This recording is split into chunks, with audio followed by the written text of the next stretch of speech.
Hey friends, welcome to Clown World. Now it's really no surprise at all why these woke lefties absolutely friggin' hate Governor Ron DeSantis. The man is basically the embodiment of woke repellent. His face is on the canister spraying all over the place, detracting those friggin' woke mosquitoes.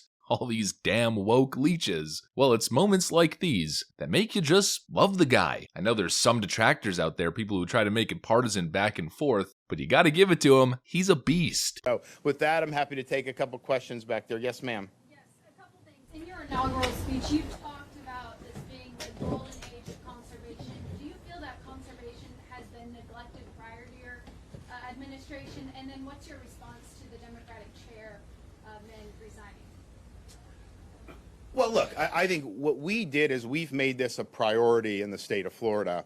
And we did it partially because it's the right thing to do. I mean, I've said 4 years ago, and then I reiterated that on last Tuesday, we need to leave Florida to God better than we found it. It's just something that we have to do. Now, by doing that, you're also fortifying the economic engine that this state represents. I mean, the people that are coming to visit, they want to visit, they want to go to the beaches, they want to go fishing, they want to go boating, they want to do those things. So that's just the lifeblood of our state's DNA, and so it's the right thing to do, but it also reinforces, I think, our economic objectives. And the fact of the matter is, you look at our surplus, you look at all this stuff we've been able to do, and not just here.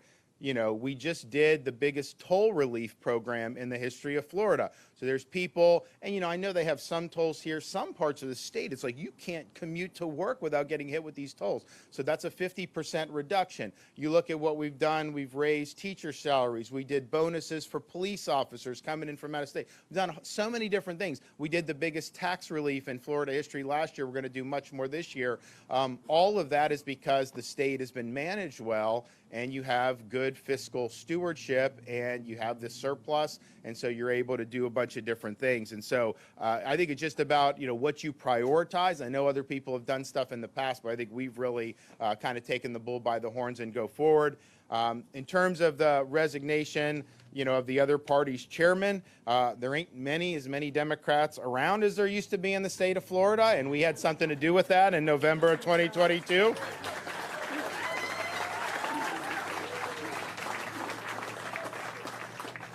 And if you think this is the first time, so Tuesday after the inauguration, because it wasn't just the governor, it was all the cabinet members, it was the first time in 150 years that there's not a single Democrat in statewide office in the state of Florida. And that,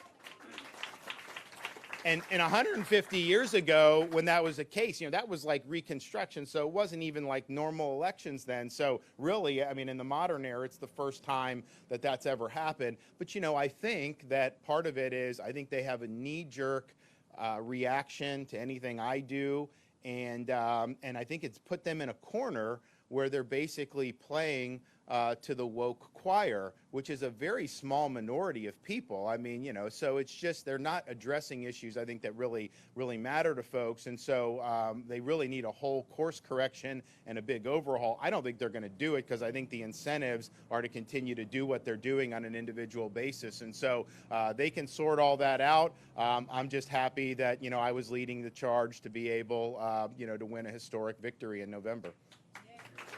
There just aren't very many Democrats anymore left in the state of Florida. What an absolutely historic shift it's been. Republicans overcoming a near 1 million voter registration deficit in the last 10 years. There's now more registered Republicans in the state of Florida than there are Democrats. And like he said, not a single Democrat was elected to state office in the 2022 election. Look, there's arguments on both sides, and there's merit to both of them, but I'm finding it very, very hard, especially these days, for anyone to convince me that Ron DeSantis isn't an electoral juggernaut. This guy is a monster, and to be completely honest, we already know him as the media's worst enemy, the woke left's worst enemy, Disney's worst enemy, and I think moving forward, he might be the DNC's worst enemy. If behind the scenes he's not secretly an establishment neocon shill, then he might simply be a gift from the gods. Another epic moment. Hope you enjoyed it. Subscribe for more, of course, if you want to be updated on everything based, and want to follow us as we expose the clown world.